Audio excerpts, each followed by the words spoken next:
ओम नमः शिवाय, श्री शिवाय नमस्तुभ्यम। एक बार फिर से आपका स्वागत है शिव शंभू यूट्यूब चैनल पर। अभी तक हमने 7 अध्याय देख चुके हैं। अब शिव पुराण का 8वां अध्याय है काम की हार।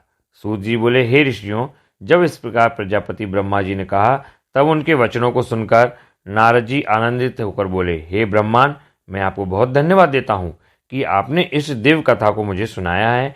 हे प्रभु, जब आप मुझे संध्या के विषय में और बताइए कि विवाह के बाद उन्होंने क्या किया, क्या उन्होंने दोबारा तप किया या नहीं।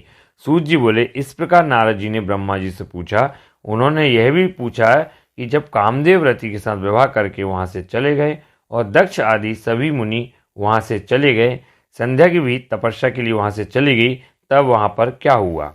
ब्रह्मा जी बोले, हे श्रेष्ठ नारद, तुम भगवान शिव के परम भक्त हो, तुम उनकी लीला को अच्छी प्रकार जानते हो।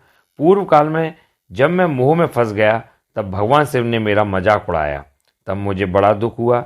मैं भगवान शिव से ईर्ष्या करने लगा। मैं दक्ष मुनि के यहाँ गया। देवी रति और कामदेव भी वहीं थे। मैंने उन्हें बताया कि शिव जी ने किस प्रकार मेरा मजाक उड़ाया था। मैंने पुत्रों से कहा कि तुम ऐसा प्रयत्न करो जिससे महादेव शिव किसी कमनीय कांति वाली स्त्री से विवाह कर ले। मैंने प्रभु शिव को मोहित करने के लिए कामदेव और रति को तैयार किया।